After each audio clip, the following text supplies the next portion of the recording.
Hi, this is Mrs. Hall, and I want to briefly explain the 16 boxes of creativity assignment. So it says, draw something in each category that you believe no other person would think of drawing. However, it has to make sense in that category. So what we're doing here is we're drawing an image in each box that goes with the word that is listed above. Now, these drawings, I realize, may be difficult. You are allowed to use your Chromebook to look up how to draw something. You can look up a picture, let's say, of if something's tiny. If I want to look up a picture of a mouse and then draw the mouse off of my Chromebook to make it more realistic, that's totally fine. I realize some of these drawings may not look super good, but I do want you to try, and I can tell if you put effort out in your work or if you just rush through it. These don't need to be colored unless you have time, but they need to be nice pencil drawings. If you're at school and you're given this worksheet, you don't have to worry about finding another piece of paper. But let's say you're at home or you're absent, I'm going to show you how you can do this project or this assignment on a blank piece of paper. So I'm going to go ahead and go to my document camera, and right here I have a piece of printer paper, and it is portrait view. So this is landscape view, this is portrait view. I'm going to take my paper and I'm going to fold it so I get 16 boxes. So I'm going to take my paper, I'm going to fold it in half and crease it as best as I can. Remember, you can pause this video at any time. I'm going to fold it in half again. I'm going to turn it. I'm going to fold it in half again. Make sure you're really creasing it. And then I'm going to fold it in half one more time. And again, I did that very fast, but you are allowed to pause the video. When I open it up, I should get 16 boxes. And what I can do, I know it's a little hard to see on the screen.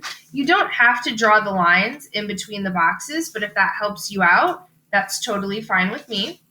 You can go ahead and you can actually label these. So let me just finish drawing these lines so you guys can see it a little bit better. And you could use a ruler if you wanted to, but you don't have to.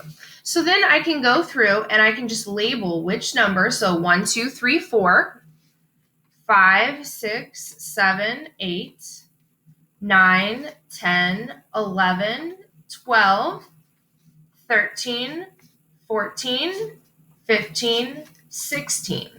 And what I can do is then I can look back at the worksheet and say, okay, number 1 is tiny. So I'm going to think of something that is tiny. So if I would draw, let's say, a little mouse on here, and I don't know, I should probably look off of the computer when I'm doing this because I have no idea, what a mouse looks like just from my head. I just know they're little and gross, and sometimes they live in my basement, and here's a little tail, long tail. So I don't really like how this looks. I would need to look off of something on the computer. But if I didn't know what it was, I could write mouse. Okay, and that goes for the people that are doing the worksheet too. If you don't think I can figure out what it is, you should put right at the bottom right here, like under tiny, I could put mouse and then draw it. So again, if I was working on doing this project, I would definitely look it up on the computer. So I could go to Google Images, which is right here. And it might actually be easier to type in cartoon of whatever you're doing. So cartoon mouse. And then I have all these cute little mice that pop up, and I could draw that versus trying to draw a realistic mouse. And you better believe that's going to look way better than whatever that is right there. So use the computer to help you draw stuff. Drawing off of observation is going to turn out a lot better. When you're all done, you can take a picture of your artwork and then put it in a Google document, just like the format says, and then you can submit it on Google Classroom. Thanks so much.